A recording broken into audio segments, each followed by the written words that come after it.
Kitchen ഡയറീസിൻ്റെ പുതിയ വീഡിയോയിലേക്ക് എല്ലാവർക്കും സ്വാഗതം. ഇന്ന് ഞാൻ വന്നിരിക്കുന്നത് ഈസ്റ്റർ സ്പെഷ്യൽ ബീഫ് സ്റ്റ്യൂ റെസിപ്പിയുമായാണ്. ഇത് റെസ്റ്റോറൻറ്റ് സ്റ്റൈലിൽ നല്ല ക്രീമി ടെക്സ്ചറിലാണ് ഞാൻ തയ്യാറാക്കിയിരിക്കുന്നത്. അപ്പത്തിനും ചപ്പാത്തിക്കും എല്ലാം പറ്റിയ നല്ലൊരു കോമ്പിനേഷനാണിത്. ഇതിനായി ആദ്യം തന്നെ ബീഫ് കുക്ക് ചെയ്തെടുക്കണം. അതിനായി 500 ഗ്രാം ബീഫ് ചെറിയ കഷ്ണങ്ങളാക്കി കട്ട് ചെയ്ത് നന്നായി കഴുകിയതിന് ശേഷം ഒരു കുക്കറിനകത്തേക്ക് ചേർത്ത് കൊടുത്തിട്ടുണ്ട്. പിന്നീട് ഇതിനകത്തേക്ക് 3 അല്ലി വെളുത്തുള്ളിയും ഒരു ചെറിയ കഷ്ണം ഇഞ്ചിയും ചതച്ചത് ചേർത്ത് കൊടുക്കുന്നുണ്ട്. പിന്നീട് ഒരു ചെറിയ സവാളയുടെ പകുതി ചെറുതായി അരിഞ്ഞതും 1 ടീസ്പൂൺ അളവിൽ ഉപ്പും 1.5 ടീസ്പൂൺ അളവിൽ ചതച്ച കുരുമുളകും ചേർത്ത് കൊടുക്കുന്നുണ്ട്. നന്നായി പൊടിച്ച കുരുമുളകിന് പകരം ചതച്ച കുരുമുളക് ചേർക്കുന്നതാണ് ബീഫ് സ്റ്റ്യൂ ഉണ്ടാക്കുമ്പോൾ നല്ലത്. അതിനുശേഷം ഇത് നന്നായിട്ട് തന്നെ ഒന്ന് മിക്സ് ചെയ്തെടുക്കുക. ഇപ്പോൾ ഇത് നന്നായി മിക്സ് ചെയ്തതിന് ശേഷം പിന്നീട് ഇതിനകത്തേക്ക് 1/4 കപ്പ് അളവിൽ വെള്ളം ചേർത്ത് കൊടുക്കുന്നുണ്ട്. വെള്ളം ചേർത്തതിന് ശേഷം നമുക്ക് ഇത് അടച്ച് കുക്ക് ചെയ്തെടുക്കാം. ബീഫ് 80% കുക്കാവുന്ന സമയം വരെ നമുക്കിത് പ്രഷർ കുക്ക് ചെയ്തെടുക്കാം.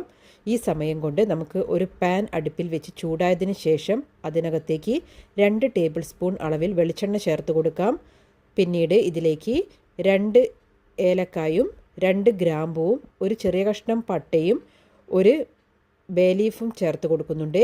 ഇത് ചേർത്തതിന് ശേഷം ഇത് നന്നായിട്ടൊന്ന് ചൂടാക്കിയെടുക്കാം.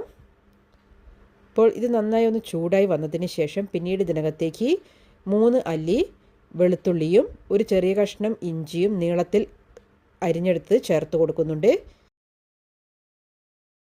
അപ്പോൾ ഇതിൻ്റെ ആ പച്ചമണമെല്ലാം മാറുന്ന സമയം വരെ ഒന്ന് ചെറുതായിട്ടൊന്ന് വഴറ്റിയെടുത്തതിന് ശേഷം പിന്നീട് നമുക്ക് ഇതിനകത്തേക്ക് സവാള ചേർത്ത് കൊടുക്കാം.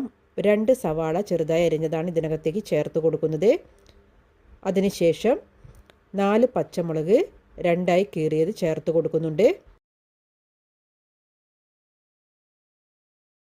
പിന്നീട് ഇതിനകത്തേക്ക് കുറച്ച് കറിവേപ്പില കൂടെ ഈ സമയത്ത് ചേർത്ത് കൊടുക്കുന്നുണ്ട്. അപ്പോൾ നമ്മൾ ഇതിലേക്ക് എരിവിന് വേണ്ടി കുരുമുളകും അതുപോലെ തന്നെ പച്ചമുളകുമാണ് ചേർത്ത് കൊടുക്കുന്നത്.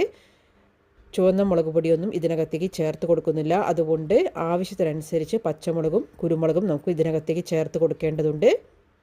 അപ്പോൾ ആ കറിവേപ്പിലയും കൂടി ചേർത്തതിന് ശേഷം ആ സവാള ചെറുതായിട്ടൊന്ന് വാടുന്ന സമയം വരെ നമുക്കൊന്ന് ഇളക്കിയെടുക്കാം. ഇതിൻ്റെ കളറൊന്നും മാറേണ്ട ആവശ്യമില്ല.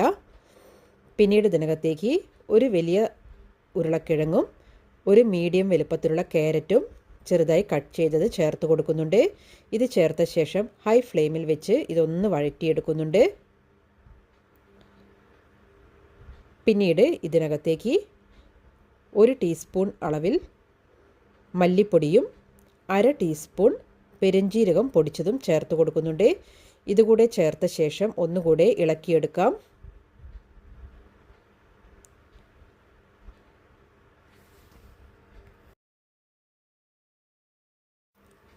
ഇപ്പോൾ ഇത് നന്നായിട്ട് തന്നെ ഒന്ന് മിക്സാക്കിയതിന് ശേഷം ചെറിയ തീയിൽ വെച്ച് ഇതൊന്ന് കവർ ചെയ്ത് കൊടുക്കാം. ഒരു 2 മിനിറ്റ് സമയം നമുക്കിതൊന്ന് കവർ ചെയ്ത് കുക്ക് ചെയ്തെടുക്കാം. ഇപ്പോൾ 2 മിനിറ്റിന് ശേഷം ഞാനിത് ഓപ്പൺ ചെയ്തിട്ടുണ്ട്. ഈ സമയം കൊണ്ട് നമ്മുടെ ബീഫെല്ലാം ആവശ്യത്തിന് അതിൻ്റെ പ്രഷറെല്ലാം പോയിട്ടുണ്ട്. ഈ സമയത്ത് കുക്കർ തുറന്ന് ഞാൻ ഈ ബീഫും അതിനോടൊപ്പമുള്ള വെള്ളവും ഇതിനകത്തേക്ക് ചേർത്ത് കൊടുക്കുന്നുണ്ട്. അതിനുശേഷം ഇത് ഒന്ന് മിക്സ് ചെയ്തെടുക്കുന്നുണ്ട്. പിന്നീട് നമുക്ക് ഇതിനകത്തേക്ക് തേങ്ങാപ്പാൽ ചേർത്ത് കൊടുക്കണം. തേങ്ങയുടെ 2ാം പാലാണ് ഇതിനകത്തേക്ക് ഈ സമയത്ത് ചേർത്ത് കൊടുക്കേണ്ടത്. ഇവിടെ ഞാൻ 2 കപ്പ് അളവിലാണ് 2ാം പാൽ ഇതിനകത്തേക്ക് ചേർത്ത് കൊടുക്കുന്നത്. 2ാം പാൽ ചേർത്തതിന് ശേഷം ഇത് നന്നായിട്ടൊന്ന് മിക്സ് ചെയ്തെടുക്കുക. പിന്നീട് ഇതിനകത്തേക്ക് ആവശ്യത്തിന് ഉപ്പും കൂടി നമുക്ക് ഈ സമയത്ത് ചേർത്ത് കൊടുക്കാവുന്നതാണ്. നമ്മൾ ബീഫ് കുക്ക് ചെയ്യുന്ന സമയത്ത് 1 ടീസ്പൂൺ അളവിൽ ഉപ്പ് ചേർത്ത് കൊടുത്തിരുന്നു. അതുകൊണ്ട് ആവശ്യത്തിന് മാത്രം നോക്കിയിട്ട് ഈ സമയത്ത് ചേർത്ത് കൊടുക്കാം. അപ്പോൾ ഉപ്പ് ഞാൻ ഇതിനകത്തേക്ക് ചേർത്തതിന് ശേഷം പിന്നീട് നമുക്കിത് കവർ ചെയ്ത് കുക്ക് ചെയ്തെടുക്കണം. അപ്പോൾ ഇത് ഹൈ ഫ്ലെയിമിൽ വെച്ച് നന്നായി തിള വന്ന് തുടങ്ങുന്ന സമയത്ത് നമുക്ക് തീ മീഡിയം ടു ലോ ഫ്ലെയിമിലേക്ക് മാറ്റാം. ഇത് കവർ ചെയ്ത് ഒരു 20 മിനിറ്റ് സമയമെങ്കിൽ നമുക്ക് കുക്ക് ചെയ്തെടുക്കണം. ആ സമയം കൊണ്ട് ഞാനിവിടെ 10 കാഷ്യൂ നട്ട്സ് വെള്ളത്തിൽ കുതിരാൻ വെച്ചിരുന്നു. അത് നന്നായിട്ടൊന്ന് ഗ്രൈൻഡ് ചെയ്തെടുക്കുന്നുണ്ട്.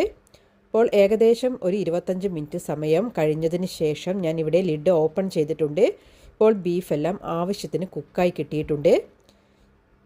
പിന്നീട് നമുക്ക് ഇതിനകത്തേക്ക് നമ്മൾ ഗ്രൈൻഡ് ചെയ്തെടുത്തിരിക്കുന്ന കാഷ്യൂ നട്ട് പേസ്റ്റ് ചേർത്ത് കൊടുക്കാം. അപ്പോൾ കാഷ്യൂനട്ട് പേസ്റ്റ് ചേർത്ത് കൊടുക്കുമ്പോൾ നമ്മുടെ ഗ്രേവിക്ക് നല്ല തിക്നെസ്സും അതുപോലെ തന്നെ നല്ല ക്രീമി ടെക്സ്ചറും കിട്ടുന്നതാണ്.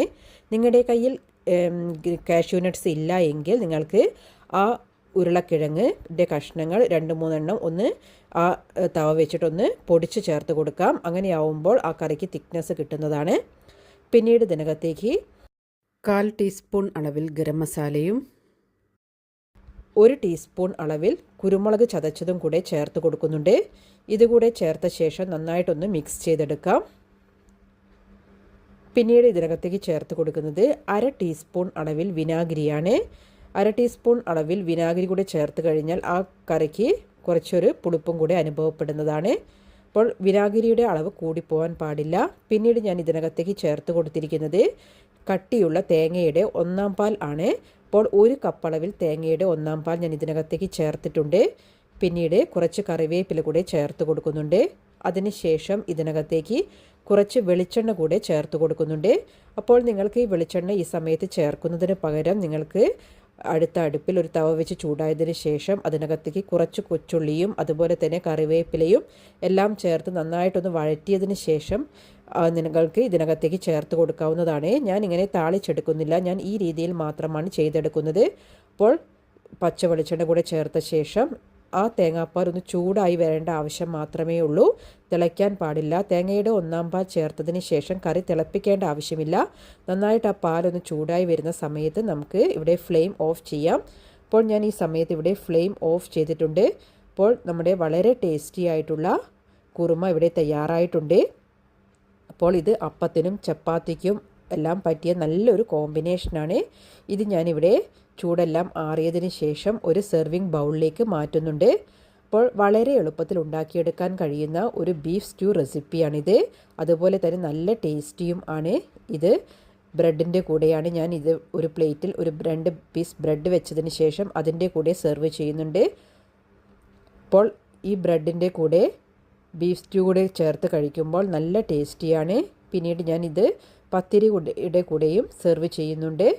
അപ്പോൾ നിങ്ങൾക്ക് ഈ വളരെ ടേസ്റ്റി ആയിട്ടുള്ള ഈ സ്റ്റ്യൂ ട്രൈ ചെയ്തതിന് ശേഷം അതിൻ്റെ ഫീഡ്ബാക്ക്സ് എല്ലാം കമൻസ് ആയിട്ട് അറിയിക്കുക.